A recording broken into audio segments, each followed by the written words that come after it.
Je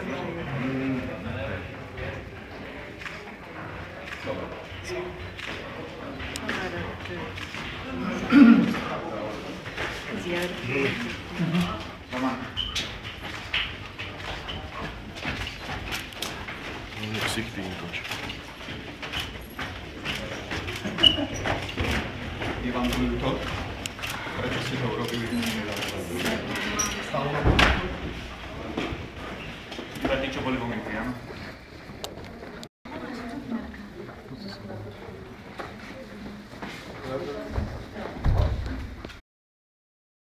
Odkiaľ ste najprv, povedzte? My sme z jednej takej organizácie národnej z Pospolitosti a chceme sa vás opýtať, ako vnímate tento proces? Tak zatiaľ ešte prebieha tá obžaloba, tam prednáď obžaloby, takže neviem sa k tomu vyjadriť, teraz som došiel, ale... A z tých informácií, čo ste počuli z médií a čítali? Tak ja som to robil od začiatku, takže ja tie informácie ohľadom toho mám. No, darmo, netreba hneď vynášať nejaké verdikty, že chlapci to urobili tak alebo onak. Dôležité sú tie dôkazy. Faktom je, že ten človek zomrel. Som trochu zarýchčený, lebo som vybehol po schodoch hore.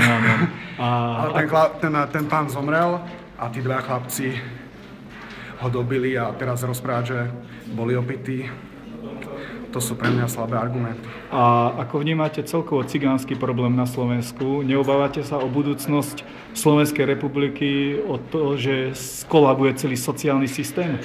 No, ja sa neobávam, že by skolaboval sociálny systém. Určite ako novinár to vnímam taktiež veľmi citlivo, ale nemám také vyhrané názory. A aký máte názor na rozmnožovanie našich rómskych spoluobčanov? Populačnú je ich...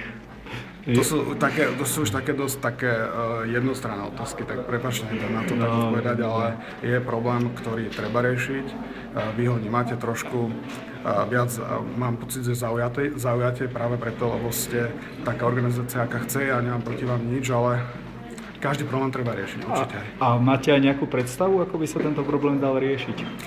No, na to sú štátne organizácie, ktoré musia robiť niečo a nie len stať alebo sedieť za stolom a len rozprávať o tom, že niečo robia. Musím sa na to povedať. A už poslednú otázku. Chcem sa vás opýtať, že nemyslíte si, že by bolo potrebné začať uplatniť nejaké nové revolučné alebo radikálne riešenia voči Rómom? Možno revolučné áno, radikálne nie, lebo neviem, čo si vy pod pojmom radikálne.